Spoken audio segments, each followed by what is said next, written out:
fellow Americans.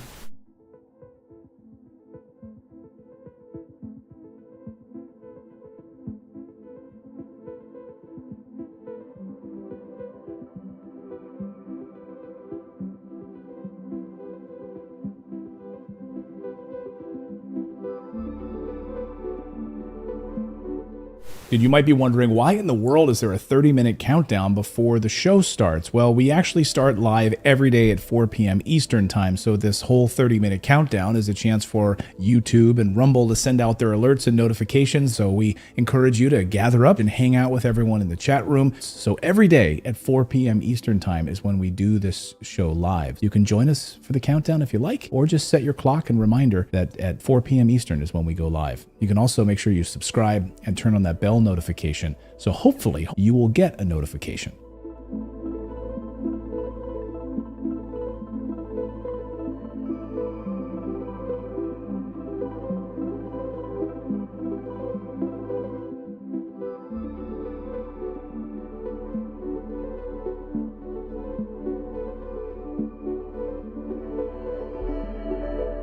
What do you have to say about dictators of countries like Indonesia, who we sell weapons to, yet they are slaughtering people in East Timor?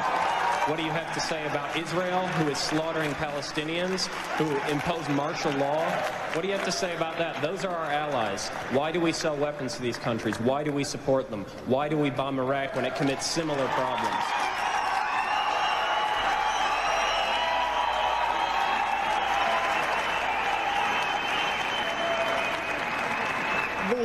There are various examples of things that are not right in this world, and the United States is trying.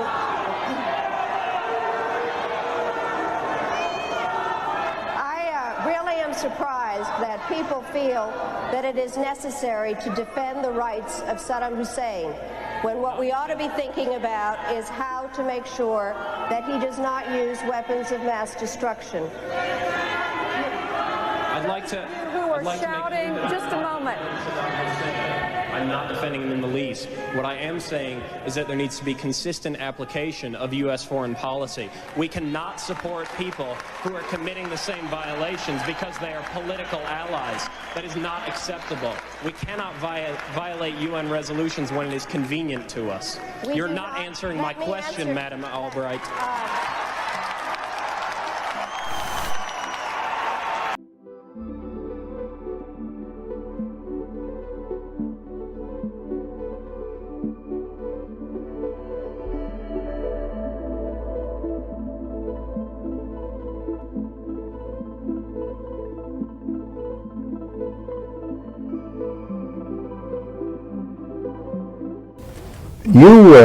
You briefed the press, did you not, when you were there? Well, I had several jobs. One of my jobs was that of analyst. I also was an interrogator and indeed briefed the press when we, the CIA, wanted to circulate disinformation on a particular issue. Disinformation is not necessarily a lie. It may be a half-truth. And we would pick out a journalist. I would go do the briefing and hope that he would put the information in print. What was your percentage of success?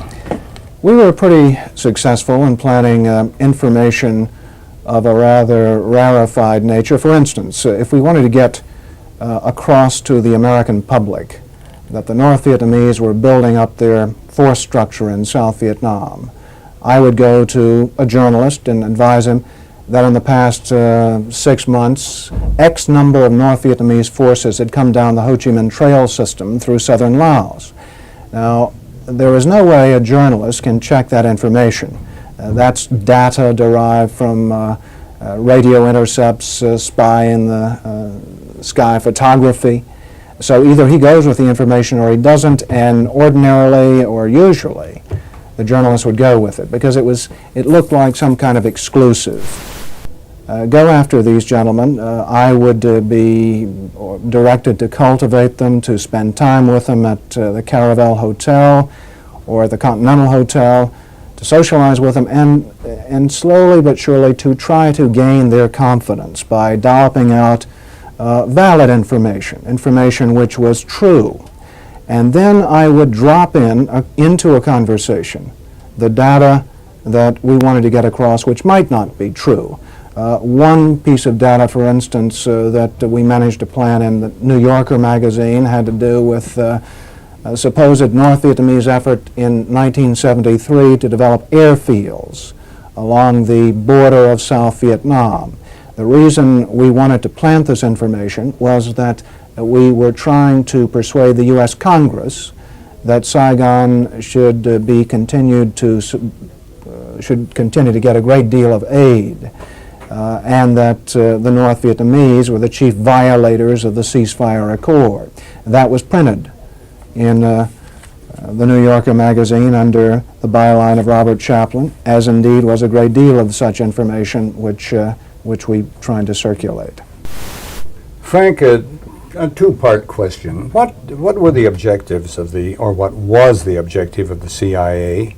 What about the moral implications of what you were doing in feeding disinformation? Did the objective override the moral implications, moral problems? Well, the objective of the agency in general is to generate intelligence and get it back to Washington, to get at the truth and make sure the policymakers understand it. When you plant disinformation, you are diverging from that objective, and I think probably in retrospect it was very counterproductive. I am, as an ex-CIA agent, opposed to the disinformation activities in which I was involved. I admit that I was involved, and I think it served no useful purpose. Propagandizing the American public or Congress is not the CIA's job. As to the morality of what the CIA was doing or that particular activity, the war was a very relative thing. It was a relativist environment, and morality seldom came into play when you were operating in the field. In my estimation, a CIA man should be amoral. That may sound pretty shocking to somebody, but what if my morality were that of a Nazi or agent, if you will? You wouldn't want me to be your intelligence officer. Keep the morals out of intelligence. Keep the truth in, and stay away from disinformation.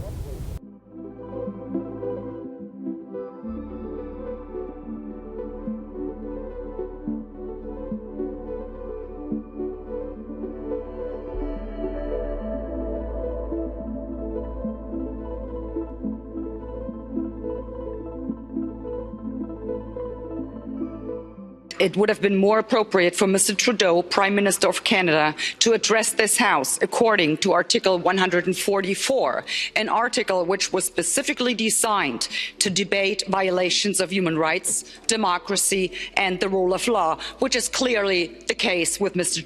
Trudeau. Then again, a Prime Minister who openly admires the Chinese basic dictatorship, who tramples on fundamental rights by persecuting and criminalizing his own citizens as terrorists just because they dared to stand up to his perverted concept of democracy, should not be allowed to speak in this House at all. Mr. Trudeau, you are a disgrace for any democracy. Please spare us your presence. Thank you.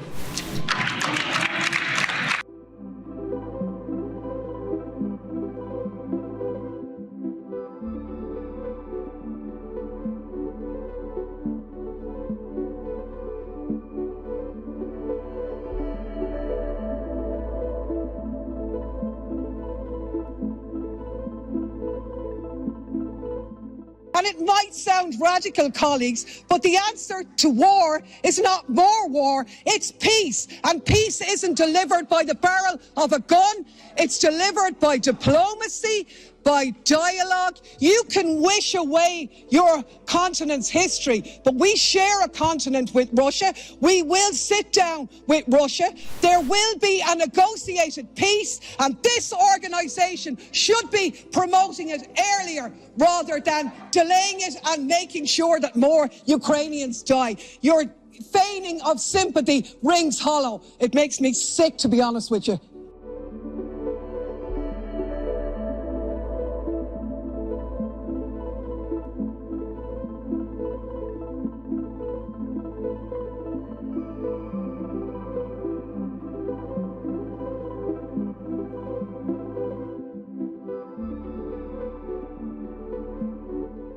We become involved when disinformation poses a threat to the security of our country. It is when there's a connectivity to a threat to our country. It could be a threat, a connectivity to violence. And what this working group does, is precisely what I would think you would want it to do, which is to take a look at the work, the disinformation work that our department has done, and ask the following questions. Do we have policies? Do we have guardrails? Do we have standards? But here's the problem. Ensure, We can't even agree. We can't even agree what disinformation is. You can't even agree that it was disinformation, that the Russians fed information to the Steele dossier. If you can't agree to that, how are we ever going to come to an agreement on what is disinformation so you can police it on social media? Senator, I have 2 points, if I may finish. Number one, that what this working group does, because it's not an office, what this working group does is ensure that there are guardrails, definitions, standards to make sure that the free speech rights, the civil rights, civil liberties, and privacy rights of individuals. So do you think COVID disinformation threatens our national security? And number two, if I may, Senator, and number two, is it your proposition that when the cartels spread disinformation with respect to our immigration policies to try to lure vulnerable migrants to our illegally? I think you've got no idea what disinformation is, and I don't think the government's capable of it. Do you know who the greatest propagator of disinformation in the history of the world is? The U.S. government. Are you familiar with McNamara, the Pentagon Papers? Are you familiar with George W. Bush and the weapons of mass destruction? Are you familiar with Iran-Contra? I mean, think of all the debates and disputes we've had over the last 50 years in our country. We work them out by debating them. We don't work them out by the government being the arbiter. I don't want you guardrails. I want you to have nothing to do with speech. You think we can't determine, speech by traffickers is disinformation? You think the American people are so stupid they need you to tell them what the truth is? You can't even admit what the truth is with the Steele dossier. I don't trust government to figure out what the truth is. Government is largely disseminating disinformation.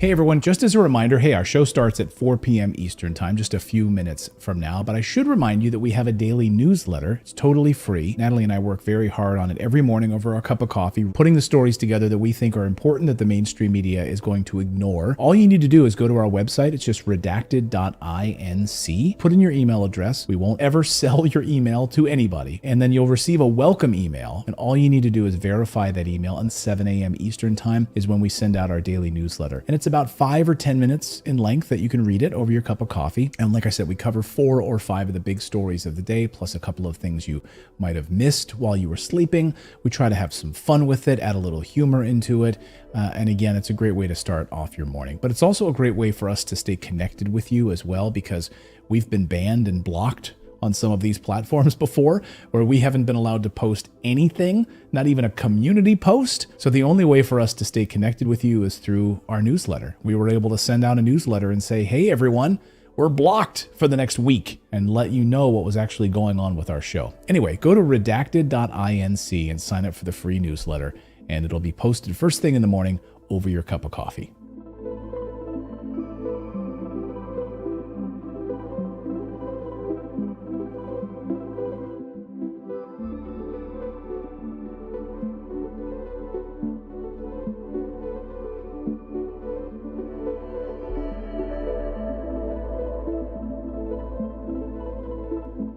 You would know this as a bit of an aside, but in terms of how you think about problem sets, when I was a cadet, what's the cadet motto at West Point?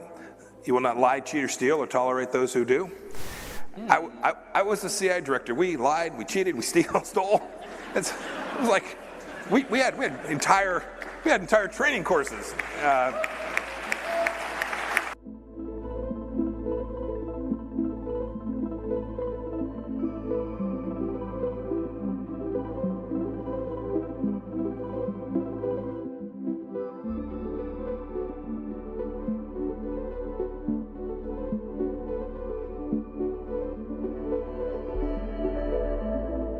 We had a good discussion on ensuring global energy security and adequate oil supplies to support global economic growth.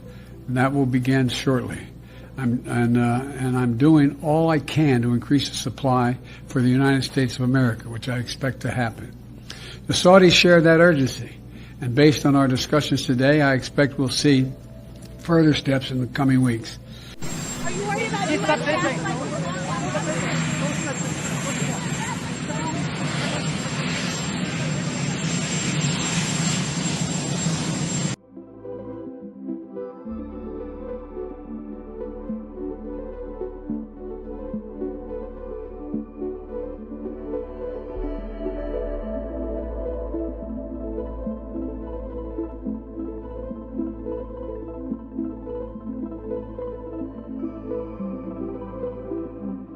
One of the hopeful things that I've discovered is that nearly every war that has started in the past 50 years has been a result of media lies.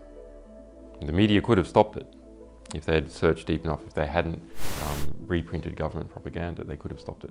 But what does that mean? Well, that means basically populations don't like wars. And populations have to be fooled into wars.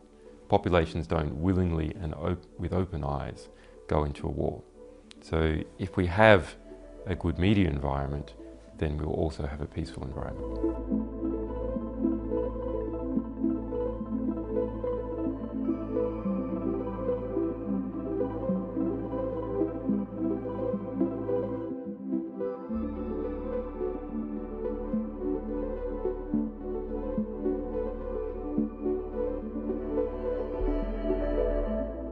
Killed a million people in Iraq. That is a separate... You killed a million people in Iraq. It's incredible that you have the brass neck to be sitting here now urging another Iraq war George, after if what I you've was already still in done. Parliament, I...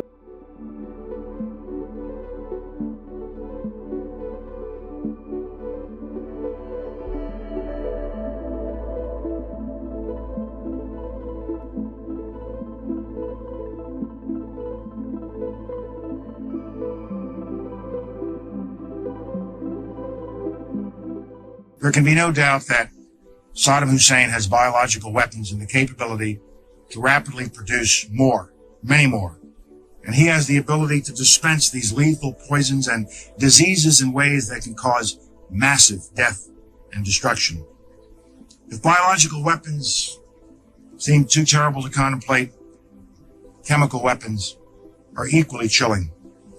UNMOVIC already laid out much of this, and it is documented for all of us to read in UNSCOM's 1999 report on the subject.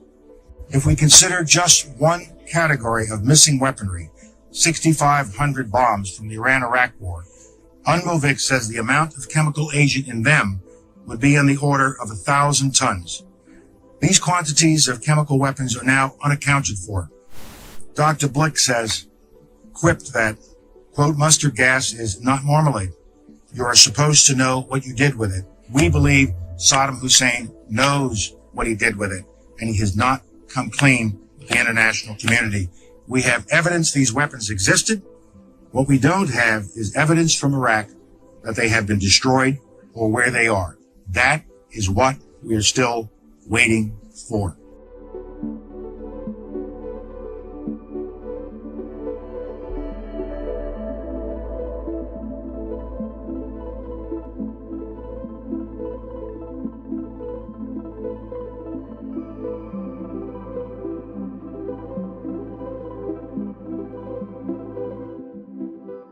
Okay, inspection worth doing, everybody's agreed it's worth doing, and it gets stopped. Yes, sir.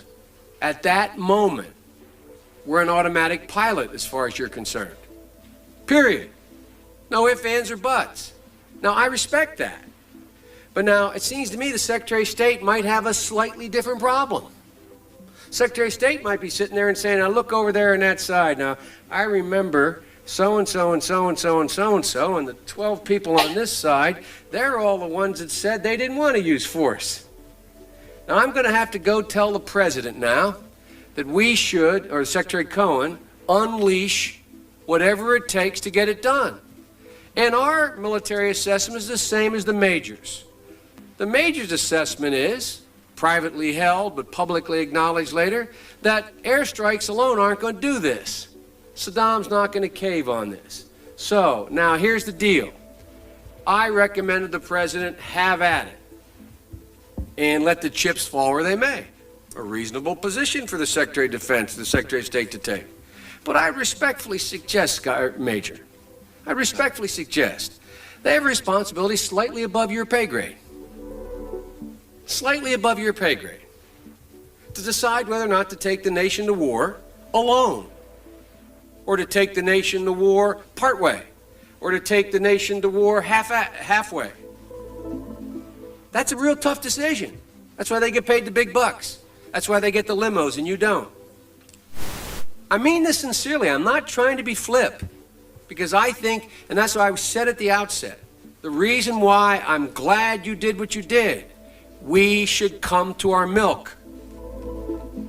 We should make a decision. But in terms of whether the Secretary of State has no more to consider than you do as the arms inspector, you didn't get in, didn't get my job done, get me in. Period. You made the deal, right? That's the deal. A deal's a deal. Get me in. Scott Ritter, I'm ready to go.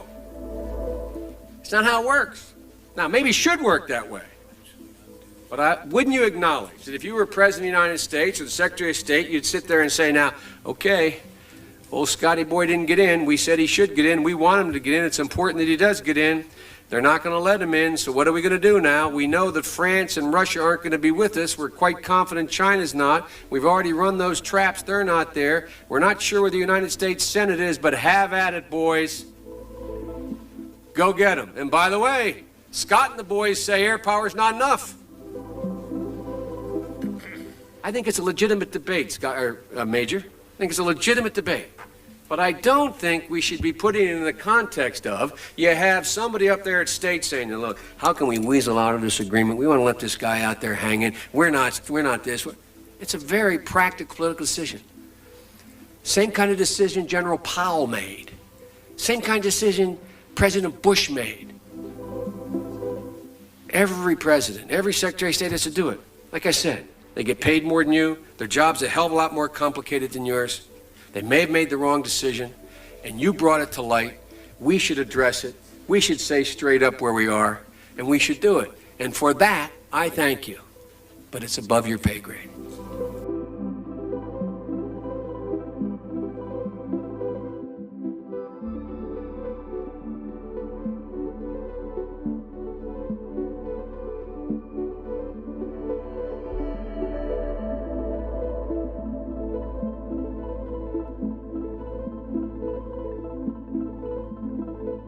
About 10 days after 9/11, I went through the Pentagon, and one of the generals called me, and he said, sir, you got to come in and talk to me a second. He says, we've made the decision we're going to war with Iraq. I said, we're going to war with Iraq? Why? He said, I don't know.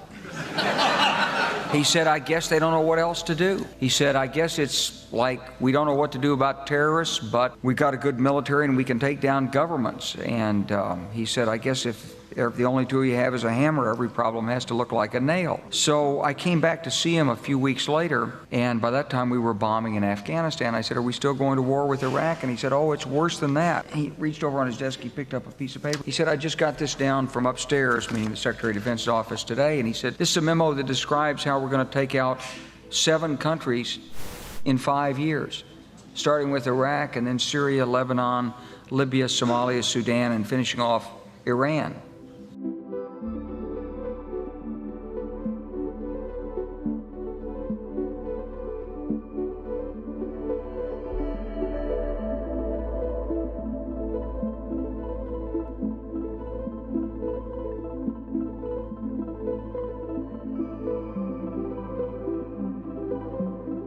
Hey everyone, Clayton here. The show is going to start at 4 p.m. Eastern Time. I should remind you that we have a VIP community. It's our Redacted Rebel VIP community. Now, this show is totally free, what you're watching right now, right? You can subscribe here on YouTube and Rumble, totally free. But if you'd like to support independent journalism, we are run by you.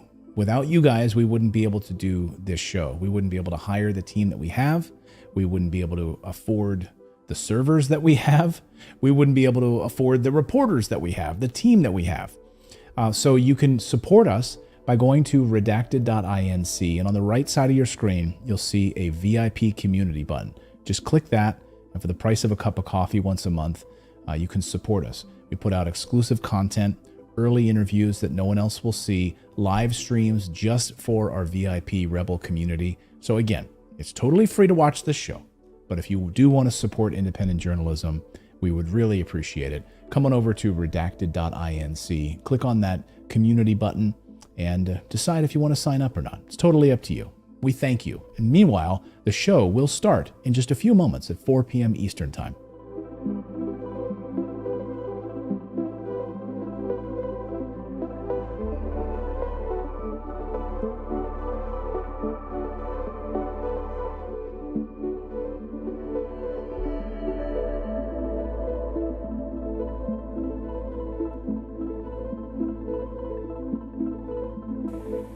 Whatever our hopes may be for the future, for reducing this threat or living with it, there is no escaping either the gravity or the totality of its challenge to our survival and to our security, a challenge that confronts us in unaccustomed ways in every sphere of human activity.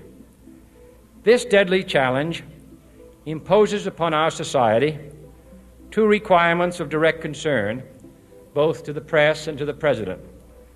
Two requirements that may seem almost contradictory in tone, but which must be reconciled and fulfilled if we are to meet this national peril. I refer first to the need for far greater public information, and second, to the need for far greater official secrecy.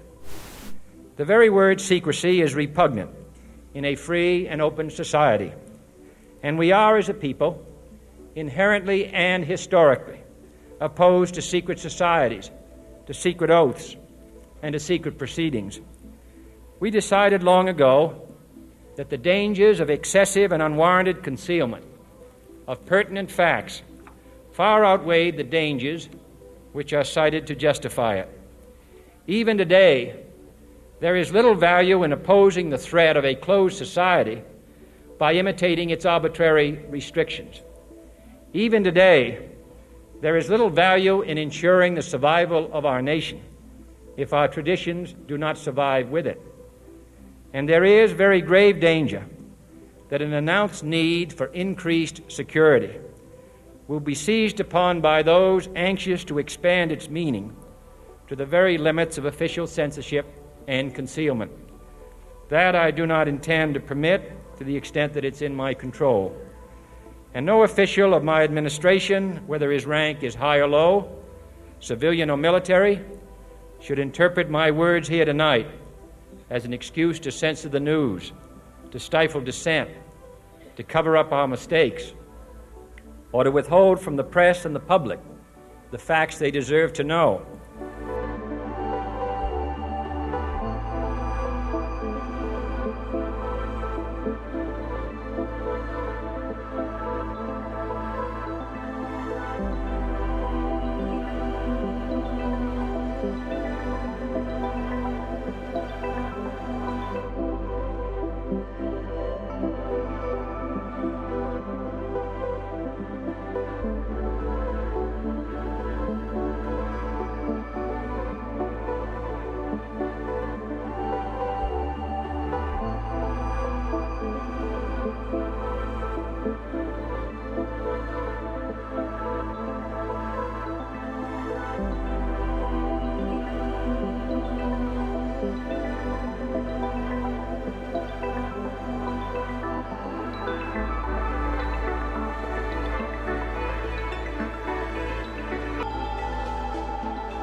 Okay, we're good.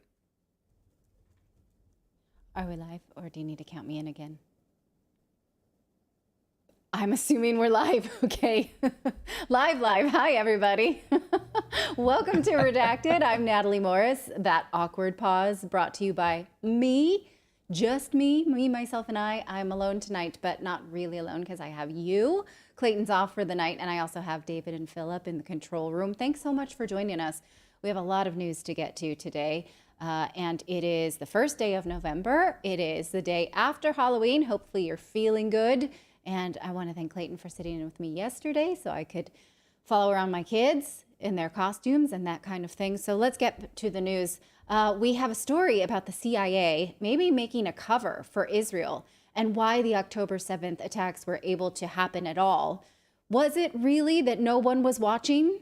That story just continues to smell, right? It stinks to high heaven.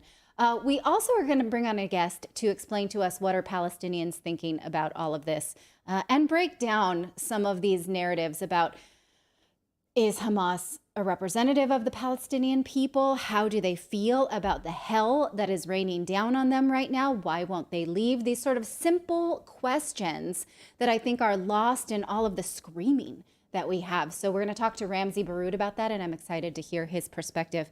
We are also going to talk about the World Health Organization's pandemic treaty because one group is doing something about it, pushing back so that the WHO does not take sovereign power away from nation states, as they have written down in black and white that they will do. This is not conspiracy at all, even though the media says, oh, no, that's not true.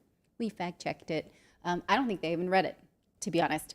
And France has voted against gender neutral terms. Les Français will continue to be gendered with their pronouns of nouns, that is. We're going to talk about that and have a little fun talking about romance languages.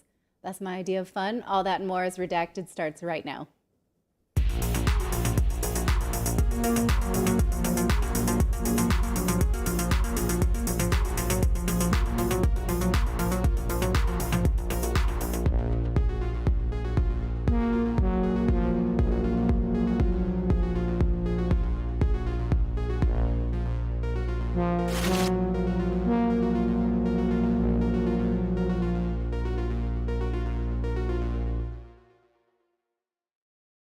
Easy win saying siding with one side keeps people dying. We are agreed. We try not to side with anyone on this show. We keep it neutral. We are only peace extremists. That's the only thing that we advocate for through and through. So thank you for joining the show where we try to break down these narratives, try not to respond with headlines. You probably notice headlines are written to make you have a visceral response. And then you're like, oh yeah, well, I believe that. That must be true. So we read behind headlines. We present you with research that we find, and we present you with experts that bring us their perspective. And so I appreciate you coming with an open mind and with an attitude bent towards peace. We are non-pacifist, peace extremist. That is my slogan. It shall be engraved on my gravestone. So thank you again for joining us. Hey, you know, we have a newsletter. You can find it at redacted.inc. It's totally free, just like the show you're watching. You just go there and you put in your email address and then click submit, and you will get an email saying whether or not you want to join us, and please do. Then you get every single day the Redacted newsletter, which has a lot of the stories that we'll talk about in the show later that same day, plus a little bit more. Plus, you probably know that I really want people to read the original links to things so that they can create their own opinions, so that they can think for themselves. And so you may notice that the mainstream media tells you the news and doesn't link you out to any sources because they think you trust them. You shouldn't, and you shouldn't trust us either. So read the newsletter, tell us what you think, read the rest for yourself. We work really hard on it. It comes out every day that this show comes to you, Monday through Thursday.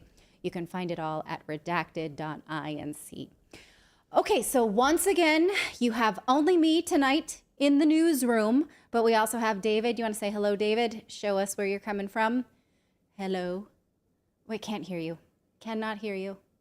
Yeah, you got to unmute your microphone. Now I I am can hear in you. Washington State, coming from my living room. Hello. Okay, very good. And Philip, who doesn't show us his face, but always has gems of wisdom to share with us, is running the control. I try.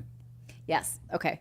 They don't know. Sometimes they can be bombs. You can still share them. This is a safe place. Nobody gets canceled on Redacted, unless you say something that maybe is lewd or offensive to somebody else personally. But no opinions. All opinions go here. Are you ready for this? Okay. Well, let's talk about the CIA, because why is the CIA sharing the blame for October 7th? And is this the U.S. covering for their buds Israel, or is there something else? So today, the Wall Street Journal reported that the CIA used to spy on Hamas, but they gave it up in the years after September 11th. Who buys this? I just wonder, when you see a headline like this. Go ahead. Were they still paying? Were we still financing them at that time when we stopped spying, or were we spying to see how they were spending the money we were giving them? Like, how does that work? Well, okay, let's see. The timeline, how does the timeline, because Hamas was created in the late 80s, and they're saying here that they stopped in the years after 9/11. So that could be 2002, that could be last year, right? We've had many years since 9/11, if we're talking about 9/11, 2001. So I don't understand why they would say, yeah, we used to do that, but we just stopped for whatever reason. Now, first of all, if you've read Edward Snowden's work, you know that the CIA never detracts what it is they're working on. They never give up power. They never decide, we don't need to spy on that person anymore. That was fun.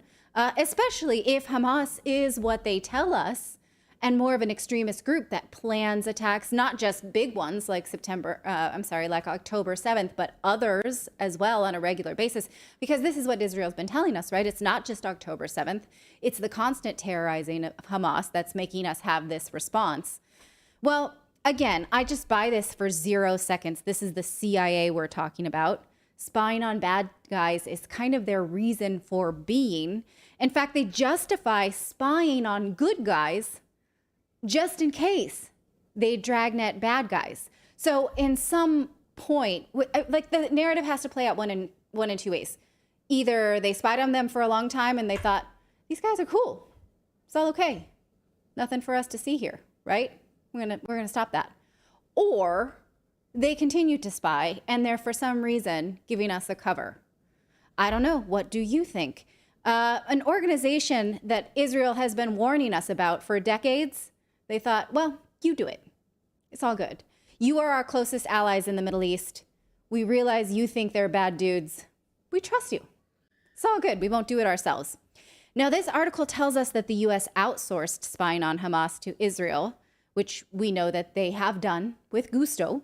They thought that was okay because Hamas never made a direct threat to the U.S. Here's the Mark, I'm not going to try and say his last name, a retired CIA operations officer with extensive counterterrorism experience, says, in terms of intelligence failure, which really do lie mostly on Israel, I think we also share some of the blame for missing this event.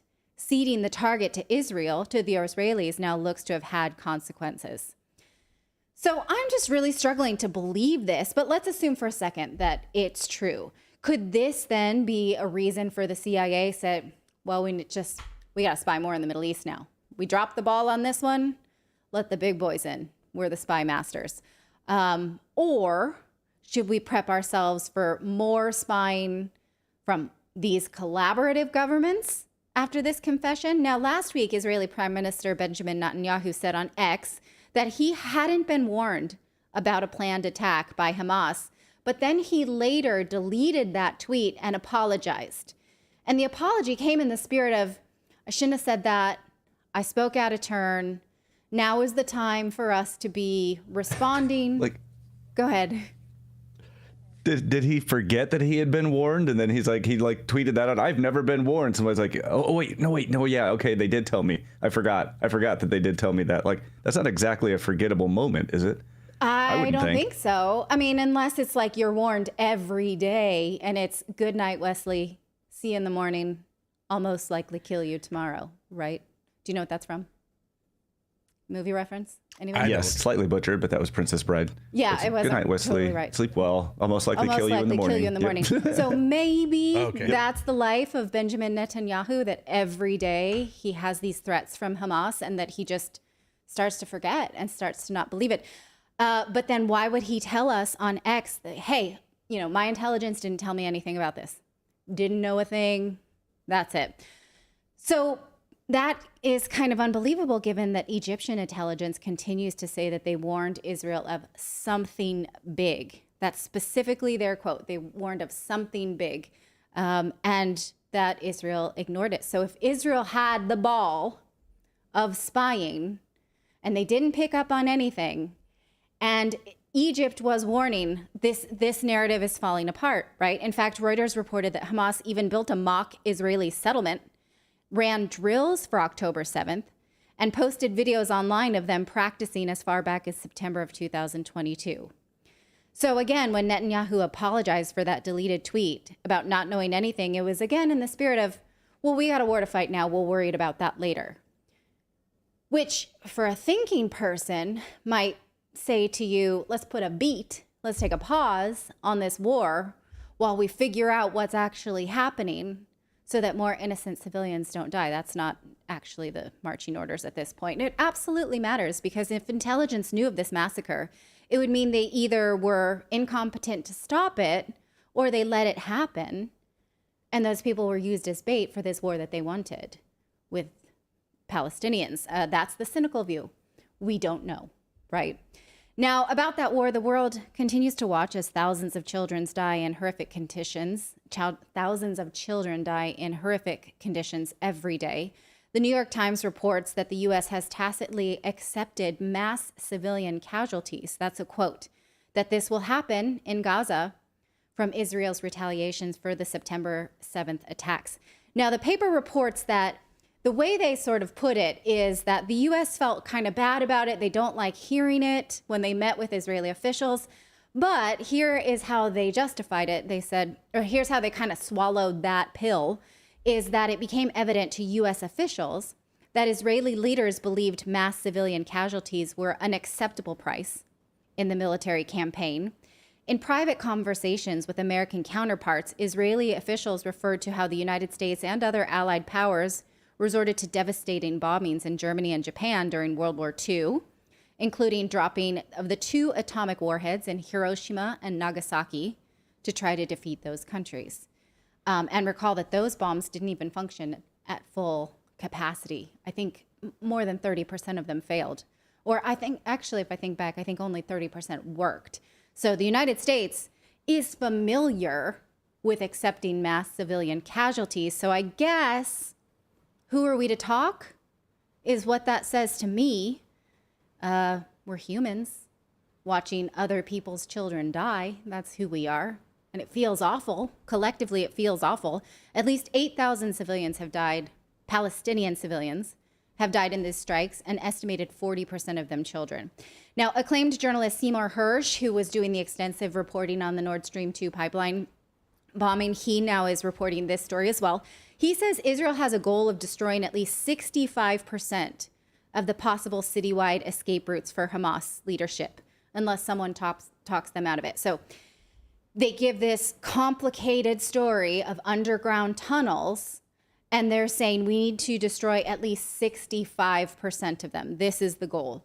How will we know when that happens? I don't know. It's supposedly pretty stinking terrible down there, and they're just continuing to do that.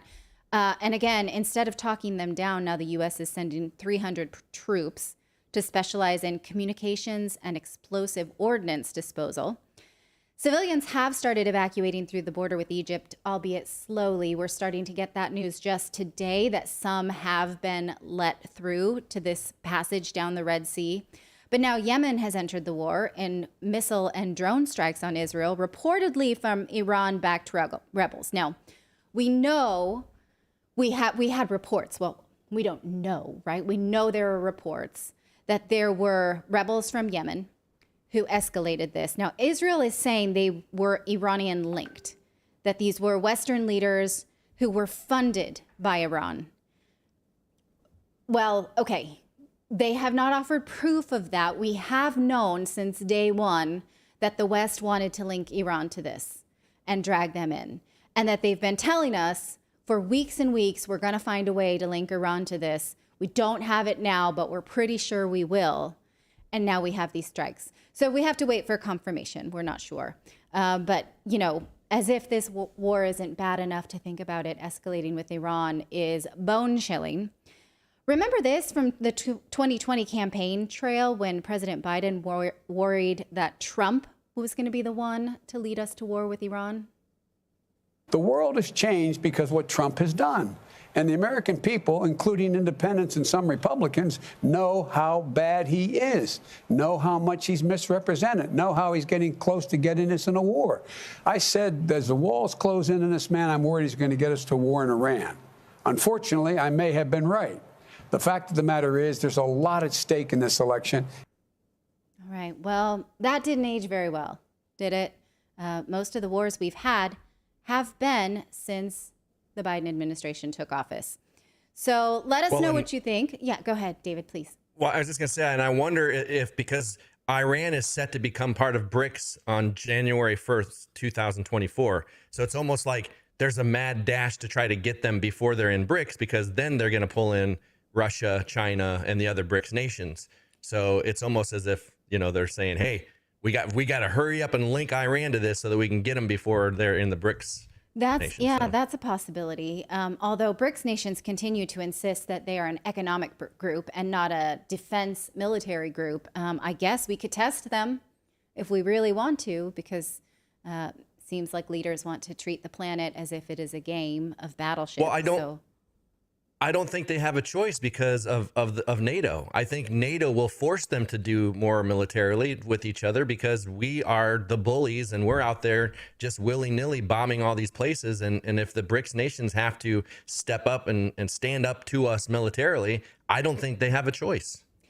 Yeah, that could be interesting to see if BRICS becomes a defense organization more than an economic organization. And that would be really terrifying because it would be countries with bigger armies than ours and countries that spend less and have more militaries than ours. So it's terrifying. There also were reports late in the day today that Saudi Arabia is going to allow the United States to launch attacks on behalf of Israel from their military bases outside of Saudi Arabia.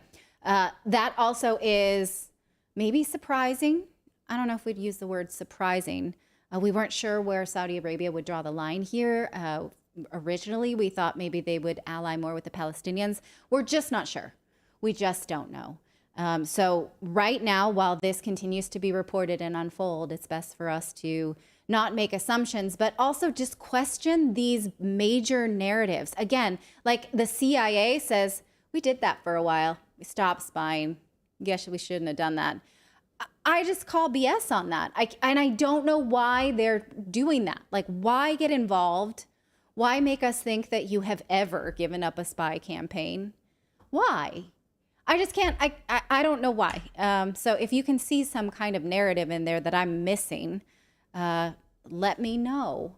Because again, we didn't see this coming. We should have, we probably could have, but there were no adults in the room. Like, the spy program was on autopilot. The pilots were taking a nap. You know, can't buy it. That's like Monty Python levels of obliviousness. Yes. Like to see them running the training exercises, building like actual like mock-ups of the attack, and they're just like, look at those silly guys over there. You know, and it's just like, I mean, it's like it's almost comedic if it wasn't so tragic. Yes, yeah, awful. So it's hard to believe that Israeli intelligence didn't know about it. It's really hard to believe that the CIA didn't. and that they could have otherwise. And then when you put them both together, it just doesn't add up. And so again, that would add to either mass incompetence or using those people as bait for a war that they wanted anyway. So let me know if there's a third option that I just didn't see. And I posted in our Telegram, I don't know if you guys saw it, in 2019, Netanyahu talking about specifically funding Hamas as a strategy to use them in Gaza. So, you know, I mean, as far as back that, they knew that this would be a strategy. So I feel like this is just one of those things that they knew was going to happen. They were funding them. They get in power. They cease elections. Don't allow any more elections from the point that they take power. And so it just feels like, because like we've talked about how they're the most sophisticated military in the world, the Israeli army, and how they just like even cats set off the border triggers and stuff. So it's like they were talking about how that part of the border was open. There were doors unlocked that they were walking into and getting into places that normally they wouldn't have been able to get access to. So it just all seems too convenient if you think about it, like, you know, with all the conveniences that were there when this happened. Right. It's very upsetting to think about, you know, just either missing it or letting it happen. Both things are equally upsetting when you think of civilians who were harmed by this. So, hey, we want to remind you that if you subscribe to the show, you will get your name to pop up on the board behind me. You can't really see it much today because I'm alone and I have no co-anchor. Dog is my co-pilot. And by dog, I mean David.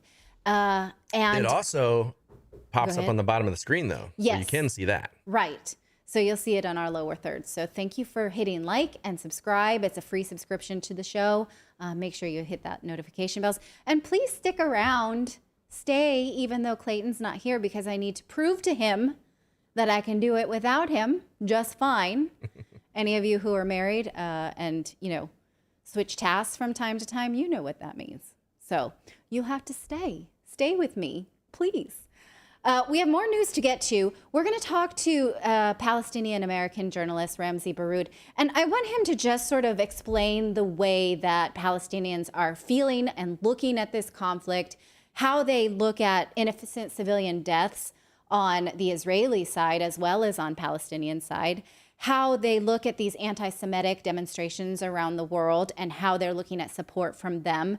I really am excited to get his take on this. So that's coming up after the break. But first, we want to tell you about our friends over at BioOptimizers because, hey, there's a Black Friday mega sale happening now and will last the entire time of the month of November. And listen carefully because this mega deal is available only for our Redacted listeners with our code. So right now we have those ever-growing Black Friday wish lists, but this year I challenge you to make health a top priority. Instead of those impulse purchases, focus on what really matters, like sleep. Get addicted to wonderful, healing, restorative sleep. We all know the importance of sleep for our overall well-being. And while some might say you can't buy a good night's sleep, well, you can if you've got the right supplements. That's why we talk about Magnesium Breakthrough all the time from BioOptimizers. It's truly a game changer. As you know, because we rave about this all the time, it's the only product that I actually use at night lately, especially because my mind's been racing. Holidays are coming, things like that. So if I find myself unable to sleep, I don't feel bad at all reaching for some of these because I know it won't make me feel like I just took a big dose of a sleeping pill or something like that. So keep that in mind. Again, BioOptimizer's Black Friday mega sale is happening right now, lasting the entire month of November. The biggest discount you can get and amazing gifts with purchases are available only at biooptimizers.com/redacted and use our code redacted. Again, this is your opportunity to reap all of these amazing benefits. So one more time, biooptimizers.com/redacted and enter code redacted at checkout. Well, we can study the Palestinian response to the crisis in Gaza, or we can ask someone to explain it. I really feel like the media is assuming a lot of knowledge about this conflict that maybe should not be assumed. So that's why I've invited Ramzi Baroud back to the program. He's a Palestinian American. He's been on our show before, but not since the October 7th attacks on Tel Aviv and the Israeli government's response to basically destroy all of Gaza. So thank you for joining me. I would like you to sort of break this down like I'm 5 years old. Why did Hamas launch the October 7th attacks? Can we start there? Absolutely. There is the starting point here, Natalie, would have to be from how the media in the US decided to perceive what is happening in Palestine and Israel. And one term that pretty much everybody has used, from the American officials, mainstream media, even mainstream celebrity, is the term unprovoked. This is an unprovoked attack. Now, if I am a person just who is not aware in the least of what is happening in Palestine and Israel, and someone tells me unprovoked, I will develop a position saying, well, since it's unprovoked, Israel had every right to do what it's doing, but maybe they are being a bit much about it.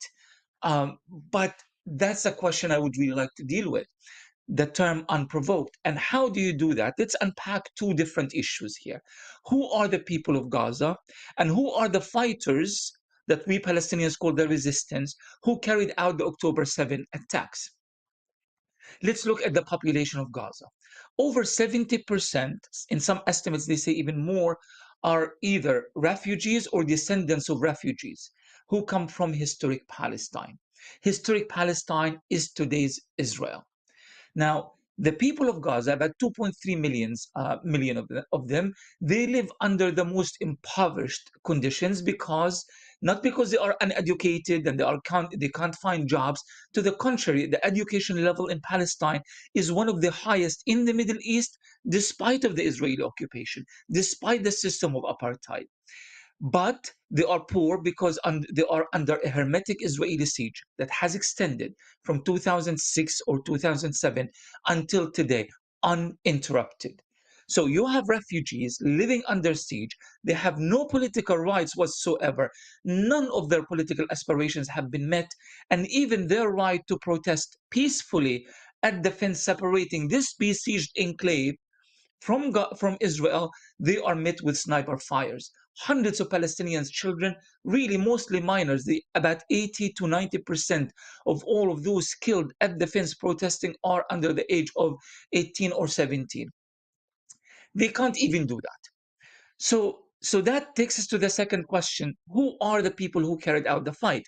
Now, the media, and including, frankly, some sympathetic media, just simply because they are not aware of the deeper meanings of all of this, they are perceiving this to be a Hamas-Israel war. Hamas was established in 1987. Prior to that, for about 40 years, 39 to 40 years, Israel had existed. It existed on the ruins of historic Palestine. It existed as an occupying power. And those who did the fighting during those 14 years were not the Islamists. The Islamists were not even part of any of this discussion. They were secular groups that are part of the Palestine Liberation Organization, the PLO. And many of them were socialists. In fact, it was the communists of Gaza that fought against the Israeli occupation in the 60s and in the 70s and up to the 80s. In the late 80s, the Islamic movements began emerging in Gaza. And it's these Islamic movements that eventually represent the current core of the resistance. But that doesn't mean that all Palestinians are Islamists or all Palestinians voted for Hamas, or if this is actually about Hamas per se, because if Hamas didn't exist, the resistance would have continued either way. The people who carried out the attack on October 7 are people who were either born during the siege or were children. They were children, they were toddlers when the siege was imposed. We are looking at about 17 years here. Many of them were in their late teens, early 20s. So they were children when the siege started. And it also meant that they have never stepped a foot outside Gaza. So you are talking about an isolated generation, an alienated generation, a marginalized generation that had very little access to food, no access to hospitals, no access to universities, no access to their families in the West Bank, being trained with the idea that the only way you can break this siege And it's hard to argue against that logic, to be entirely frank, and I'll tell you why. The only way to break the siege is to fight your way out. And the reason that it's hard Right, to but I'd like fight to against it, sort of push back against that just a little bit, because I understand the need to break out of this cage, but the idea when it brings in innocent civilians, how is that brought into the plan? if you asked me this question on October 7th or 8th, I would have given, just to make this easy, kind of a blank condemnation. And I still do condemn any, and it's not really my responsibility. I'm not a political leader or spokesman for any of these groups, but we Palestinians understand that since our civilians are in constant danger, as we see the genocide happening in Gaza, we should not be in a position in which we justify in any way the intentional targeting of civilians.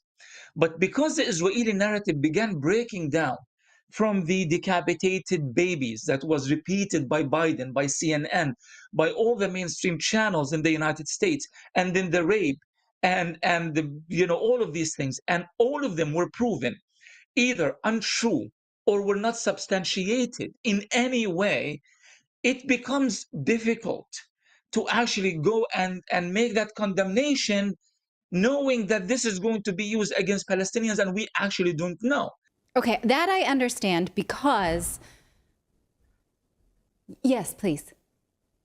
Yes, absolutely. Let's have an investigation. We see what Israel is doing in Gaza. Let's get the United Nations involved, the Human Rights Council of the UN, to investigate what happened in Israel on October 7th. And anyone who has carried out any intentional attack on civilians has to be held accountable. But Israel and Israeli war criminals in Gaza also have to be held accountable. So this is what we've been asking for all these years, is international investigation that does not involve American pressure or Washington's intervention.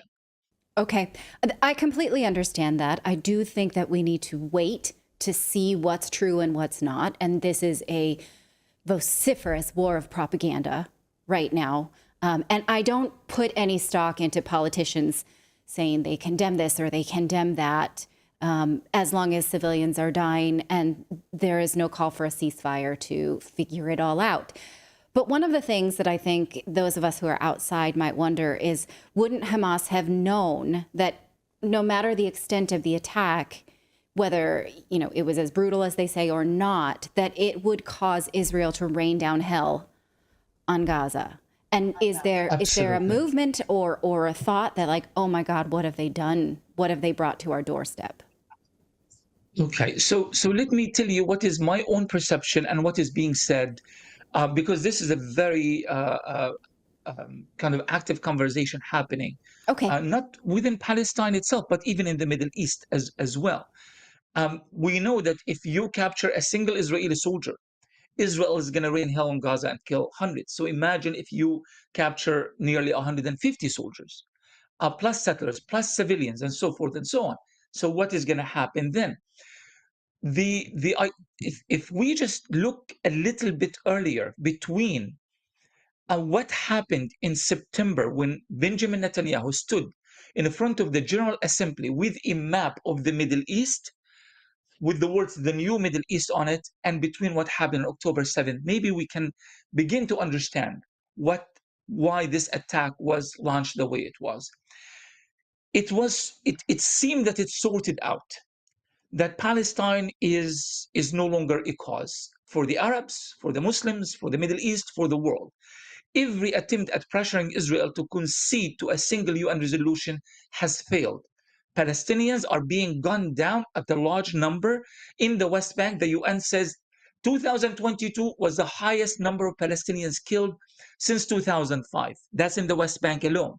In 2023, they broke that record by June. So Israel is becoming yet more and more violent, plans to take over, annex the West Bank. It's a done deal. It's over for Palestinians. Now, when the Palestinians look at their allies in the Middle East, say the Saudis are now normalizing. There is a new Middle East, and Netanyahu stands in front of the United Nations General Assembly and he announces, this is the new Middle East. The Saudis are with us. The the Bahrainis, the Emiratis, the Moroccans, the Sudanese. It's over for you Palestinians. And all of this happening with Palestine not being part of the conversation. Now, as someone who traveled and lived in many Muslim countries as a journalist throughout the years, I tell you, many countries, especially Indonesia, Malaysia, and others, these large countries of large Muslim population, they look at Saudi Arabia for their foreign policy. I'm not saying that they don't have independent foreign policy. I'm saying that they are, in a way, try to find the balance because of the spiritual power that the Saudis have because of the Mecca and because of Islamic holy sites and so forth. It would have only been natural for the Saudis to normalize and other large Muslim majority countries to normalize. If Palestinians lose that last line of defense, it is over. The Palestinian cause is going to turn into something else entirely.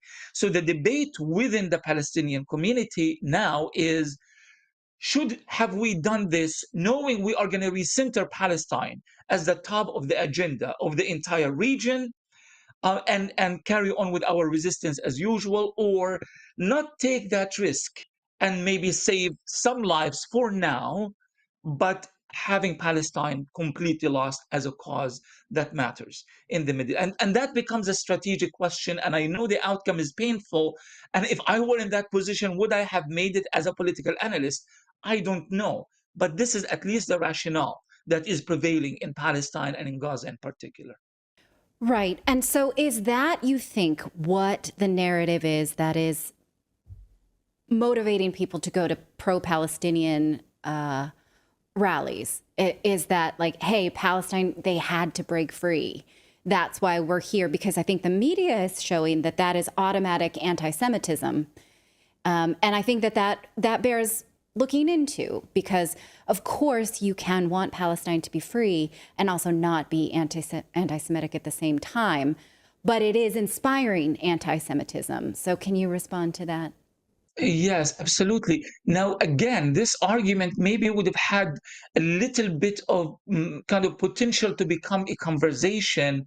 This is no longer there. I mean, I heard Scott Ritter, I believe, a few days ago saying, if Israel has lost me, and it did, I think it's going to lose everybody. Because there's always been this kind of group of people.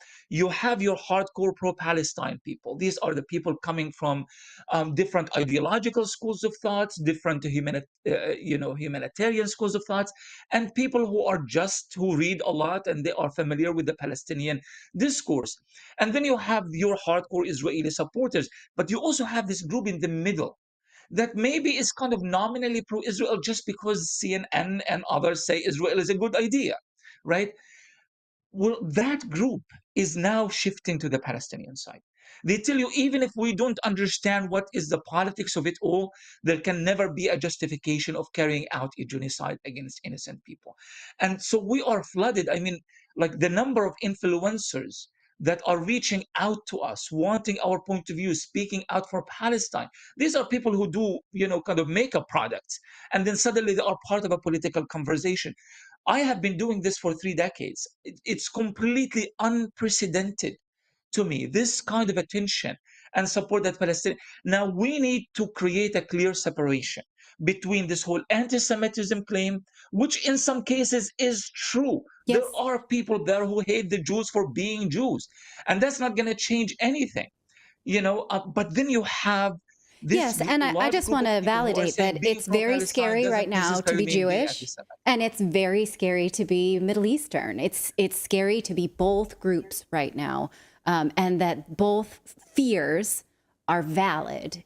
And so absolutely, but just watching the Jewish activists, the pro-Palestine Jewish activists, particularly with the Jewish Voice for Peace, yes. Taking over the House of Representatives, taking over the New York train stations, and this is really, in my opinion, this is the most functional use of our activism. When Jewish student groups, when Jewish civil society groups, with Jewish activists and rabbis go to the street and say, no, we have to make a clear separation. We stand with the Palestinians because once we said never again, and it should be never again to everybody. But this is not, Netanyahu does not represent the Jewish people, and Israel is not the capital of the Jewish religion. And we need to create this very clear separation. Otherwise, indeed, this could be mistaken for something entirely different.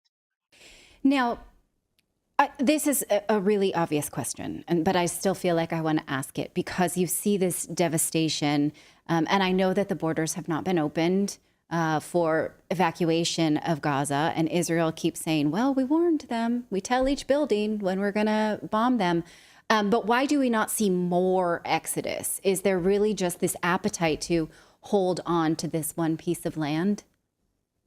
You know, there's a lot. The question is being answered by many, as in Egypt is saying no. Egypt has rejected Antony Blinken's offer to, but I have a different take on it. And as a historian, you need to look for historical precedents. Did this happen before? Did Palestinians leave Gaza at one point? And indeed they have. A few years ago, the situation was so dire. Israel was cutting off fuel supplies, electricity. The situation was horrific. There was no food. So at one point, hundreds of thousands of Palestinians began gathering at the crossing between Egypt and Gaza. And they actually crossed the border. They overpowered the Egyptian army. And they crossed in their hundreds of thousands. Some estimates say about 500,000 crossed the border. But here's the thing.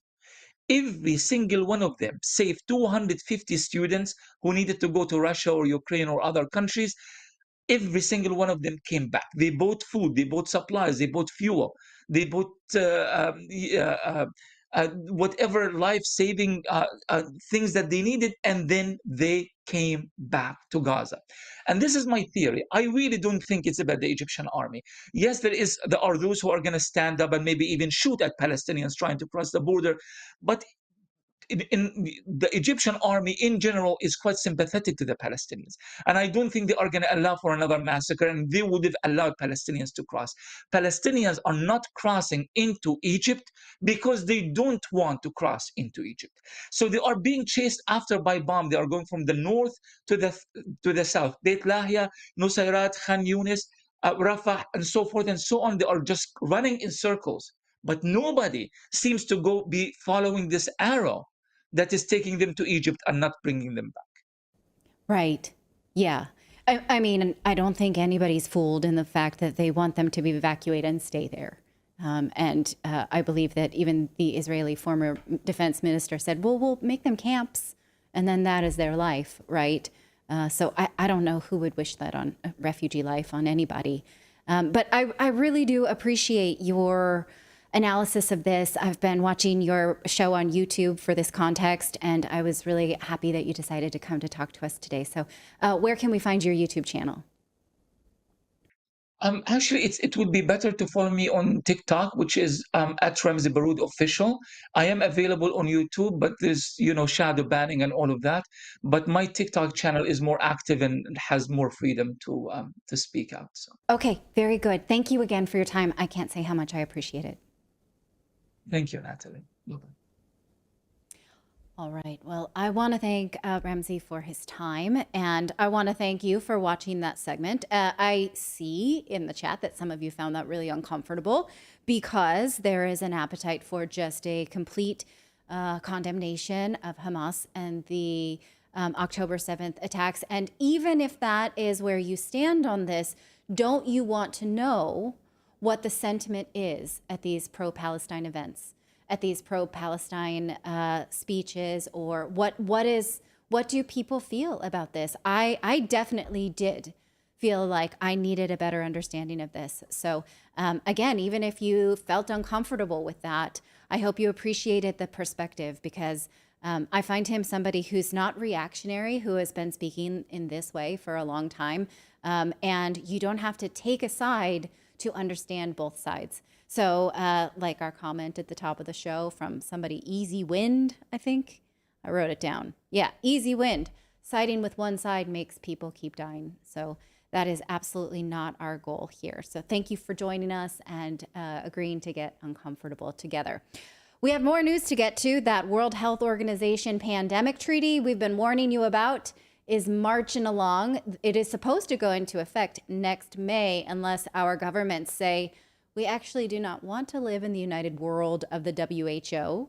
We don't think they deserve global powers. Well, one organization now is pushing back, at least in the United States, telling the president and Congress, please get us out of the World Health Organization and the United Nations. While we're at it, let's do that. Let's not cede power and sovereignty to those jokers. So we have a guest who's going to tell us how we can push back against this, because at least we've got some leadership on this now. We also are going to talk about language in France and how the French Senate has decided no to gender neutral words in France. They're going to keep the gendered pronouns to keep people who learn languages, romance languages, on their toes for the rest of their lives, presumably. But first, we want to tell you about our friends over at HelloFresh, because HelloFresh is a farm-fresh, pre-portioned ingredient delivery service that brings seasonal recipes delivered right to your doorstep. So skip the trips to the grocery store and count on HelloFresh to make home cooking easy, fun, and affordable. That's why it's America's #1 meal kit. Now, you know, Halloween is past, Thanksgiving is barreling down on us, the holidays are here. Do you want to be meal planning as well as planning for your holiday meals and your holiday trips and your holiday shopping? You do not. Meal planning is drudgery, for me especially. So that's where HelloFresh's 15-minute meals come in. These quick fixes help you get a wholesome meal on the table in less time than it takes to get delivery. Of course, we all want to cut back on errands and spending time in checkout lines, so skip the extra grocery store trip and get fresh ingredients and delicious recipes delivered with HelloFresh. Now, so if you would like to try them, you can, for our listeners only, use the code REDACTEDFREE for a free breakfast for life. That's one breakfast item per box while your subscription is active. So you go there, you're going to be ordering your dinners, but they come with a different breakfast. Now, this doesn't mean you save the leftovers for breakfast, which I'm going to be honest with you, I have no problem with doing.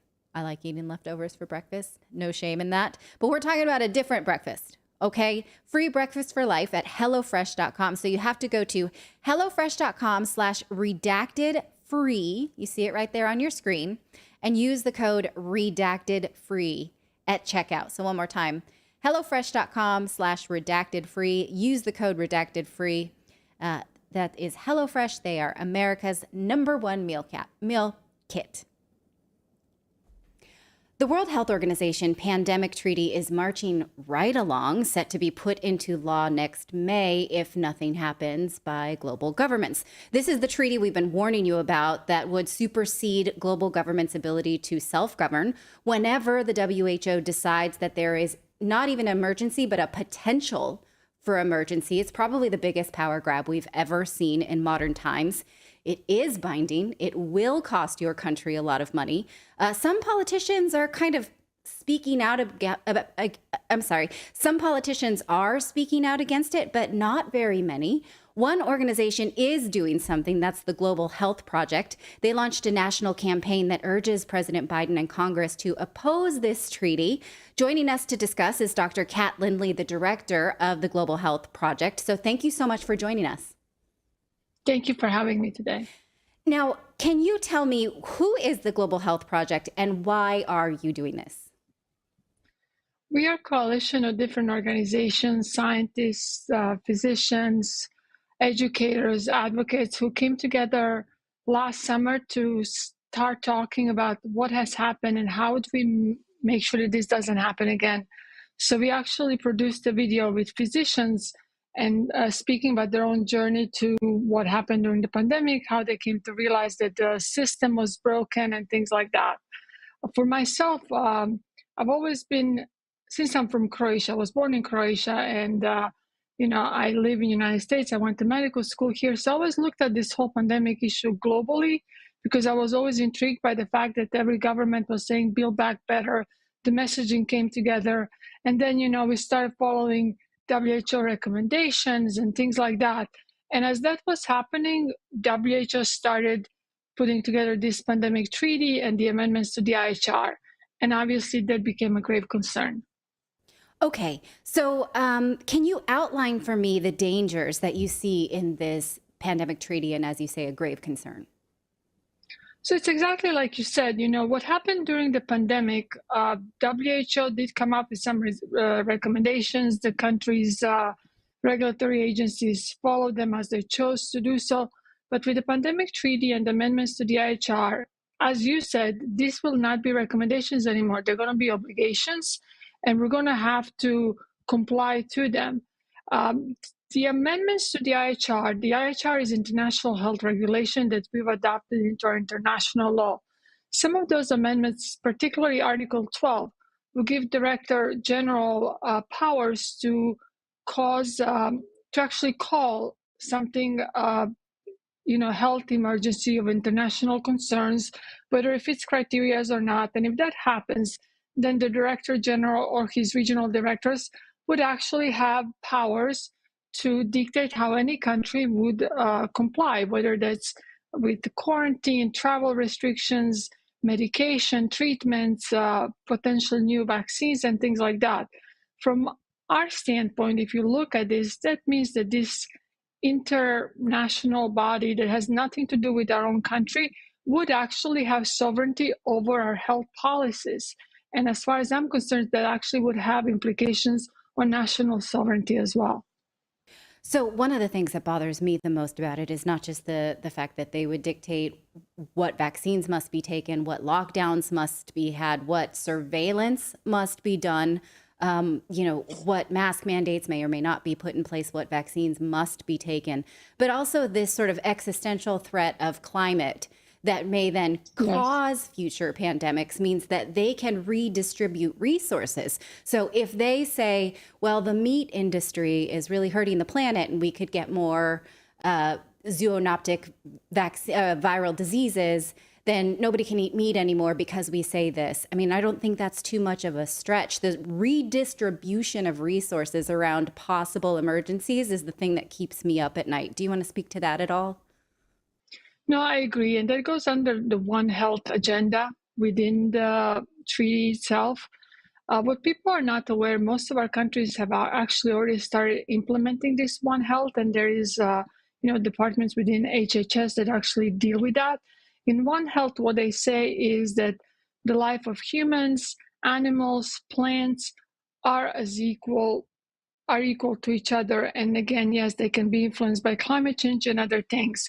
So all of these things can interact, and we will have to worry about, they were trying to indicate over the summer that climate change is our new pandemic, and United Nations actually speaks about that a lot. And you're exactly right. They can decide not only the foods and things like that, but also water.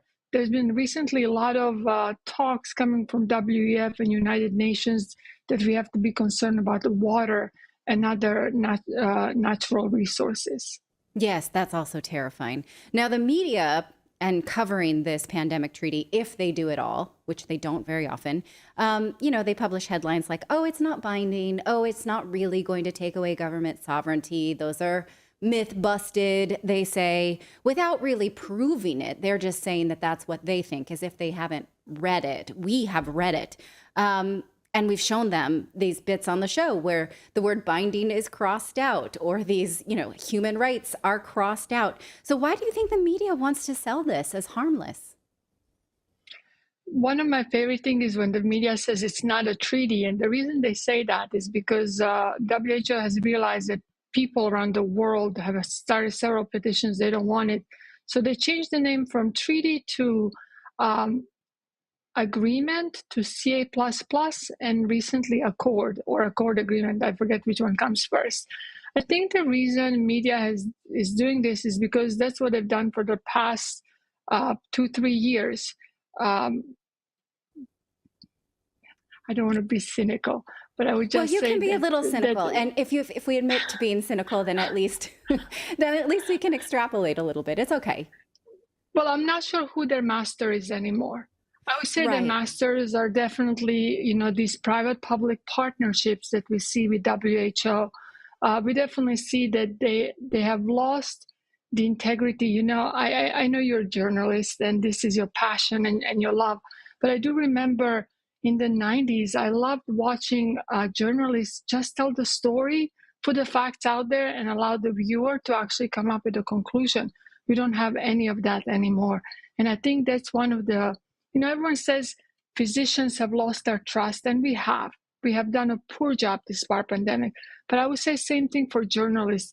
They've lost all of our trust because they're making conclusions for us. And then if you dare to disagree, they call you a name, they put a label, misinformation, disinformation, and all that. So I would say their master is definitely not the people, and that's why they're trying to sell it to us. Yeah. One of the things that I have wondered is that if they admit that this is a scary prospect and that it may put into place mandatory mask mandates or mandatory vaccines or mandatory lockdowns, then they would have to admit that those things caused harm during the pandemic. And the media has not been wanting to do that. Even they just can't eat that slice of humble pie, I suppose. That's my cynical take on it. What do you think? It's hard to admit when you did something wrong, but it's human to admit that you did something wrong. So I hope that some of them find their humanity back. Right. Now, and speaking of doing something wrong, the WHO had terrible performance during the pandemic. They provided no science, no guidelines. They played politics. They rolled out a vaccine that they did not admit the truth about. So why do you think governments would defer to this organization that, in my opinion, didn't even meet D-level work, if we're talking about it on academic terms? What is the rationale of that?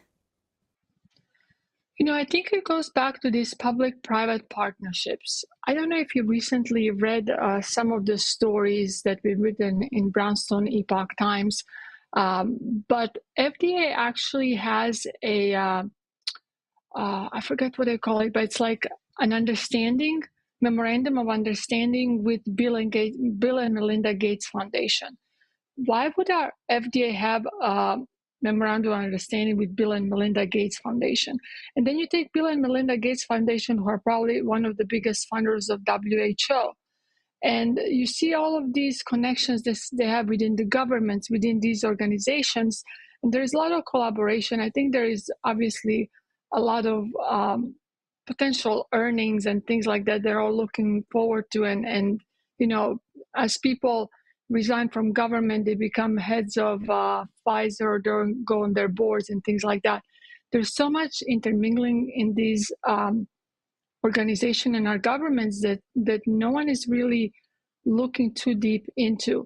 One of the interesting things, actually, WHO did really good in India, in the Uttar Pradesh region, where they allowed the ivermectin to be used for the COVID-19, but everyone kind of forgot about that and followed them on all the other flawed recommendations they had.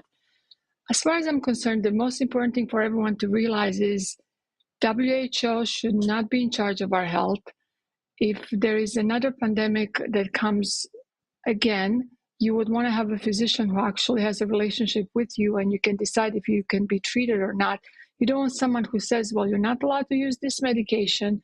You only can use this other medication, like we've seen during this pandemic. Now, I regularly find false information on Google Bard. That's Google's AI program. So when I looked into who's funding the Global Health Project, your initiative, Google Bard tells me that you have donations from Bill and Melinda Gates and also the World Health Organization.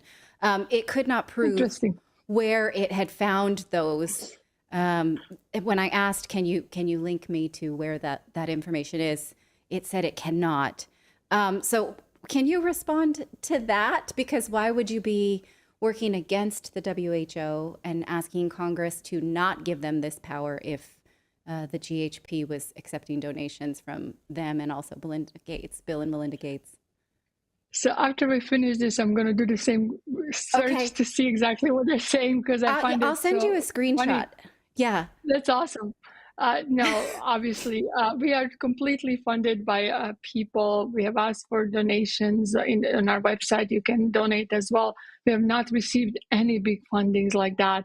And we had a recent project for Maui concert where we raised, I think we raised about 30-some thousand, and that was directly from donations from the people. So that couldn't be further from the truth. Okay, I figured as much. You know, we could do so much more if that was true, but it's definitely not true. Okay. All right. So what you're doing with this initiative is trying to tell people this is something scary. Get involved, educate yourself about it, and tell your representatives, right? So what else can they do? The most important thing is to actually call the representative office and say, are you aware that there is a pandemic treaty that the World Health Assembly is going to meet in May of next year, and they're going to vote on pandemic treaty? But also, are you aware of the amendments to the international health regulation? Because most of those are being pushed by our own Health and Human Services. You actually need to look at these two documents together because they empower each other. Ultimately, what we need to do is withdraw from WHO. There is no reason for WHO to be receiving funding from the United States and for us to collaborate with them and then have them tell us how we can plan for future pandemics if they come, or emergencies, or whatever they are. None of them should have, WHO should not have power over that. Only patient physicians should be in charge of their own health. It's very important that everyone reaches out to their congresswomen, congressmen, and the senators. There was a bill in Congress to prevent the president from signing this. I can't remember the sponsor off the top of my head, but it hasn't gone very far as I can tell. Is that correct? There are several bills in the House. One of them is by Chip Roy. Andy Biggs, I believe, had one as well, and then Senator Johnson had one in Senate. They haven't gone far, but there is a renewed interest because I think Americans are becoming more concerned where is their money going to, especially with the trillions of dollars that we owe. So, and you know, having a new speaker in the House who is fiscally responsible, I think there's going to be a little bit more traction. So it's really important to reach out to them. Okay, great. So where can we find out more about your initiative? I do suggest everyone watch the 9-minute video that is summarizing this. It's at Global Health Project. So that on X, it's at Global H Project. And then anywhere else we should look? Yes, so you can, like you say, you can find us on Twitter, and our website is globalhealthproject.org. But more importantly, these documents are available online. It's very important to follow different organizations who are speaking out about this. Sovereigntycoalition.org is another organization who is speaking about this and has several Align Acts that you can sign that will go directly to your representatives and ask them to look into this. Ultimately, what we need to ask is to exit WHO, most likely United Nations as well, but that's for another day. Okay, I'm with you on both. I would love for nothing better than for our government to not be a part of those organizations. So thank you so much for speaking out about this and this initiative, and we will follow. And everyone who has an elected representative in whatever, especially Western countries, I think, are the ones who are most gung-ho about this. But Eastern countries, too, reach out and tell your government no on this. Thank you again for your time. Thank you. All right. Well, incidentally, when this project launched just earlier this week, the Global Health Project launched a 9-minute video about all of the things we've been talking about are inside this pandemic treaty, such as right to survey, right to in-state lockdowns, right to in-state mask mandates, the right to force medicines and vaccines on populations. All of that stuff is in that 9-minute video. It's had millions of views just since it's launched in a few days. So people are listening to this. Also, a little humble brag is that one of the screens that we put together here on Redacted talking about these many powers and my explanation of that made it into that 9-minute video, which made me feel good because it means I'm studying appropriately. So they said, look, our video's gone viral. It's doing really well. And then I was watching it and I was like, ooh, that's my voice. That's our screen.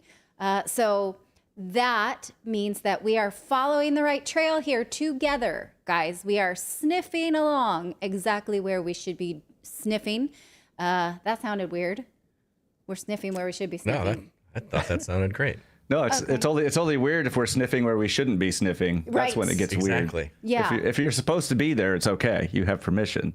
If you're not, you're making it awkward. We're not really supposed to be. I mean, we're looking at things they don't want us to look at. So, but that's true. By our definitions, we should be sniffing there. So, okay, let's keep our nose clean. Like that pun. But what I'm saying here is that this is something that we are all collectively interested in. We have to do something. You can't do nothing here. You can't do nothing and then complain later that the WHO is making you lock down, wear a mask in your own house, and then coming around and shooting you with vaccines. And also you can't eat meat because they've decided that's an environmental threat that will cause pandemics. So you have no food supply. That sounds like the worst that could happen, right? But some measure of that has already happened to all of us. And so we need to pay attention. So thank you for watching this segment. Share it, join, follow them on X, share that video.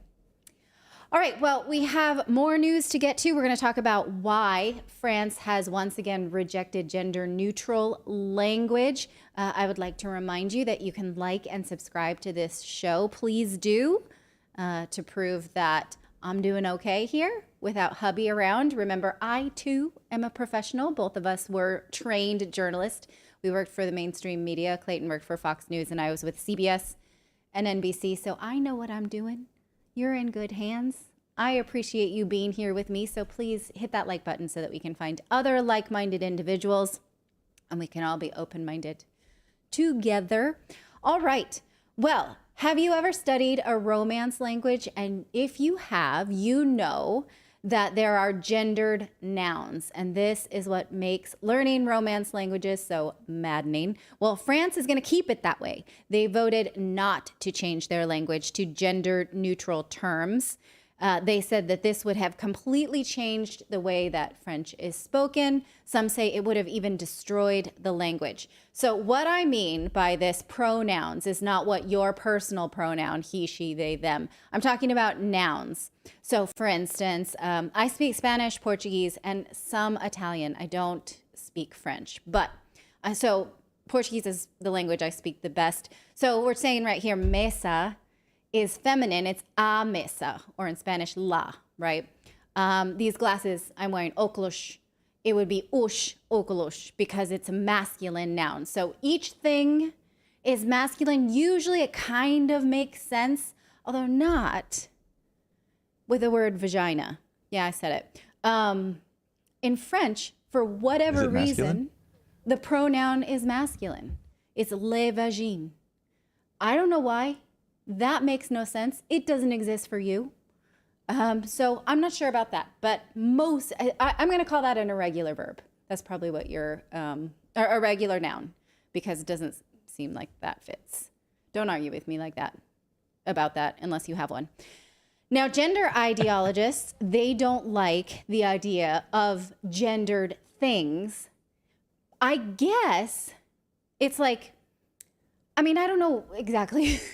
I don't know what the rationale is between like finding it offensive that my glasses are masculine or the table is feminine. Maybe it's like, you know, gender is fluid. So if the eyeglasses are masculine, then you can't change it and it hurts my feelings because I want gender to be fluid. I'm not quite in line with this. And, you know, another problem that ideologists had, and this does seem a little bit unfair. I'm going to give that, you know, there's a point here is that in a Romance language, if there's a group of things and only one of them is masculine, then the whole group is referred to as masculine. So you can have like 8 sisters, and when talking, and you're a boy, and when talking about that group, you still would use the male pronouns, like ellos, like them, right? Yes, I get it. It's not fair. But the proposal was for them to make it, instead of elle, il. It's basically like the English translation of they, them, instead of gendering a group. Well, in advance of this vote on Monday, which the French Senate has voted down, saying none of these changes, in fact, they voted for a ban on it. That's kind of a double negative.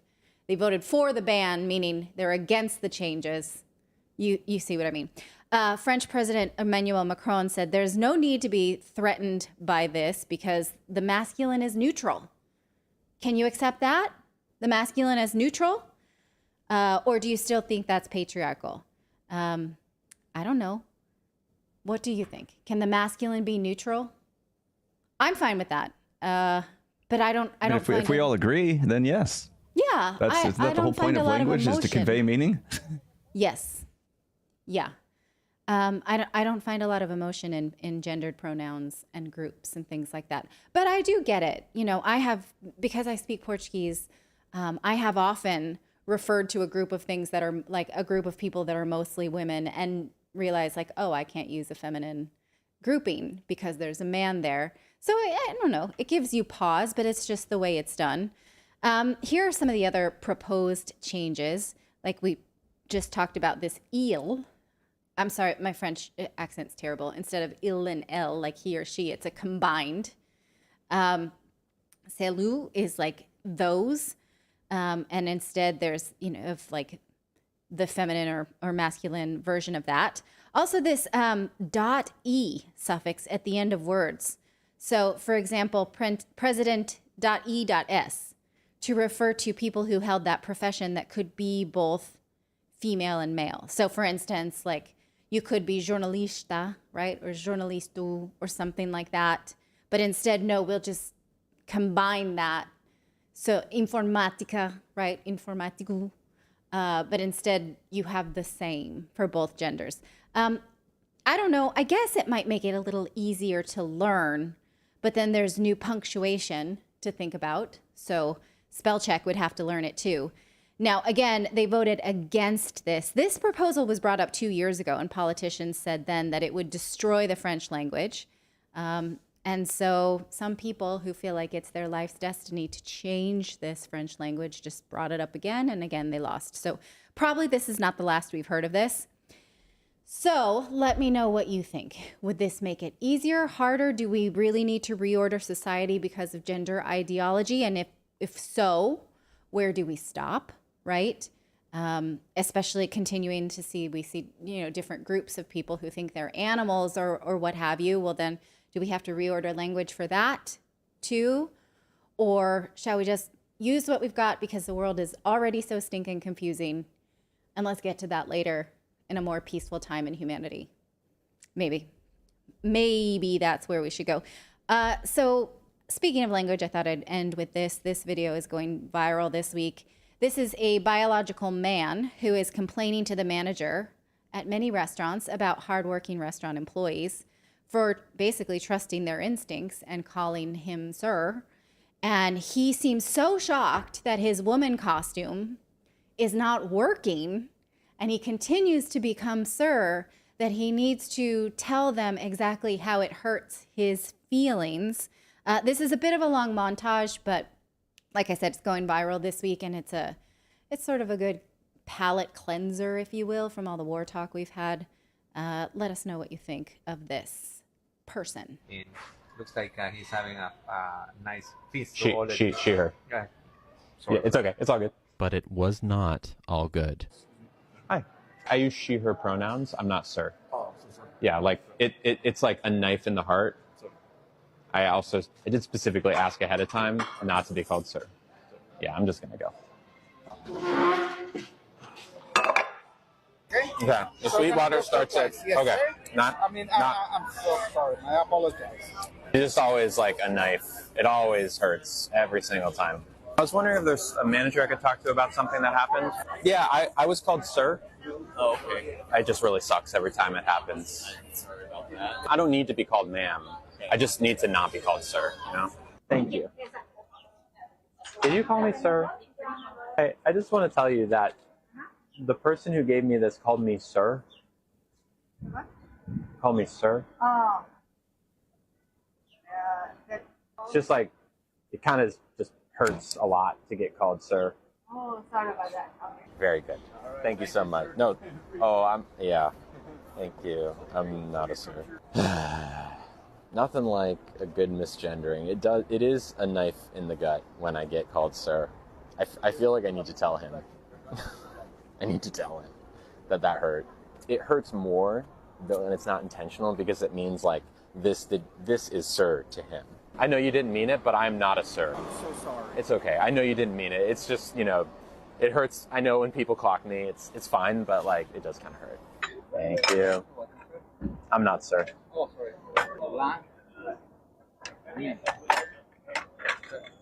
Not sir.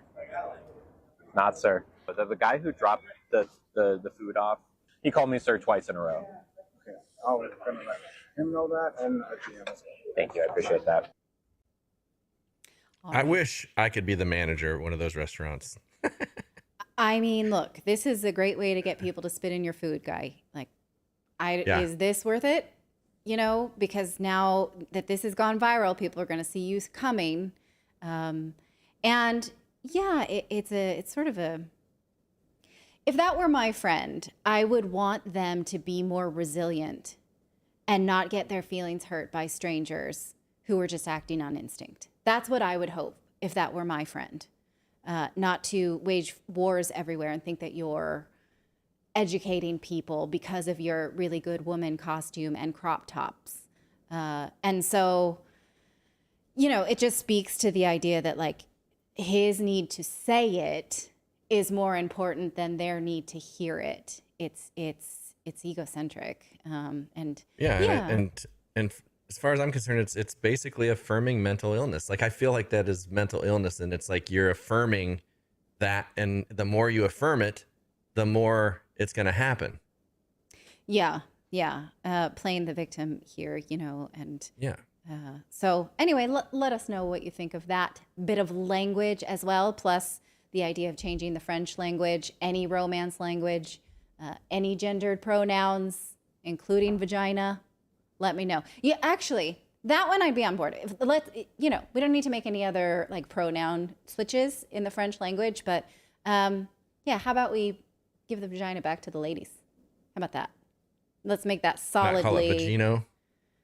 No. No, there's no, I reject all of the above. No male vagina, no neo-vagina. That one I really hate. The idea of neo-vagina is a surgically constructed vagina that is, you know, put on a biological male. The Latinx one is one that always cracks me up because it's like in trying to like get rid of the gendered language of the Romance languages, they make it something that so people that speak Spanish can't really pronounce. Right. There's no way to do NX in Spanish. Yeah. Latinx. No, it'd be Latin. Yeah. Or like Latin. it's like just a weird. Yeah. Yeah. It is. That is a strange one too. Definitely. The neo-vagina, actually, that hurts my feelings. Like if someone's got a neo-vagina that was constructed by a surgeon, what is mine? A paleo? Like, no, I don't like that at all. Archeo vagina? Right. Archeo vagina. Yeah. It is an artifact vagina, old kind. All right, we're going to end it on the vagina talk, everybody. Thank you so much for joining our show. Before it gets any weirder, we're going to stop right now. Let us know what you think of all of the above. We will be back here tomorrow on Thursday. Don't forget that if you're in North America, your clocks change this weekend. So we'll be back tomorrow and also next week. And it will be a different time for you in North America. If you're in Europe, it's already changed. This is a confusing time of year. So make sure you subscribe, hit that little bell notification so you know when we're going live so you don't miss anything because of all the time changes and the craziness. So again, thank you so much for being here. We will be back tomorrow night. See you tomorrow, everybody.